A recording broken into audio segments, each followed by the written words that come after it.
ഒരു തെറ്റ് ചെയ്യണമെന്ന് നീ ഉദ്ദേശിക്കുകയാണെങ്കിൽ അള്ളാഹു നിന്നെ നിരീക്ഷിക്കാത്ത, അള്ളാഹു അറിയാത്ത ഒരിടം എവിടെയെന്ന് നീ അന്വേഷിച്ചോ.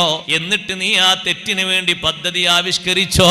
ലുഖ്മാനുൽ ഹക്കീം തങ്ങൾ തന്റെ മോനോട് നൽകിയ ഉപദേശങ്ങളിൽ ഒന്നാണ്, എപ്പോഴെങ്കിലും നിന്റെ മനസ്സിൽ ഒരു അധർമ്മത്തിന്റെ ചിന്ത വരികയാണെങ്കിൽ, അങ്ങനെ ഒരു പദ്ധതി നീ ആവിഷ്കരിക്കുകയാണെങ്കിൽ, ആദ്യം നീ ആലോചിക്കേണ്ടത് അള്ളാഹു കാണാത്ത, അള്ളാഹു അറിയാത്തൊരു ഇടം എവിടെ, എന്നിട്ട് വേണം നീ ആ വിഷയത്തിലേക്കൊന്നു മുതിരാൻ. അപ്പൊ അല്ലാഹു സുബ്ഹാനഹു വ തആലയുടെ നിരീക്ഷണത്തെ സംബന്ധിച്ച് ശരിയായൊരു ചിത്രമാണ് തന്റെ മോന് പറഞ്ഞു കൊടുക്കുന്നത്. എല്ലാ വിഷയങ്ങളും നീ ചെയ്യുമ്പോഴും നീ ആവിഷ്കരിക്കുമ്പോഴും നാട്ടുകാരറിഞ്ഞില്ലെങ്കിലും അത് നീ പ്രശ്നമാക്കണ്ട, വീട്ടുകാരറിഞ്ഞില്ലെങ്കിലും നീ വിഷയമാക്കണ്ട, ആരറിഞ്ഞാലും അറിഞ്ഞില്ലെങ്കിലും അല്ലാഹു അറിയും. ആ ഒരു ചിന്തയാണ് എപ്പോഴും നിന്റെ മനസ്സിലുണ്ടാകേണ്ടത്. ഒന്നാമതായി കൊടുക്കുന്ന ഉപദേശം ഇതാണ്.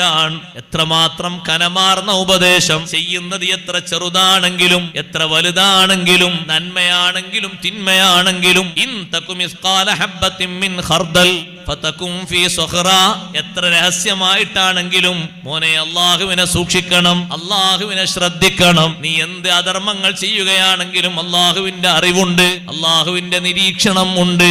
അത് ശരിയായ നിലക്ക് നീ വിലയിരുത്തണം. നല്ലൊരു മാർഗമാണ്, നല്ലൊരു ഉപദേശമാണ് ഈ കൊടുത്തത്.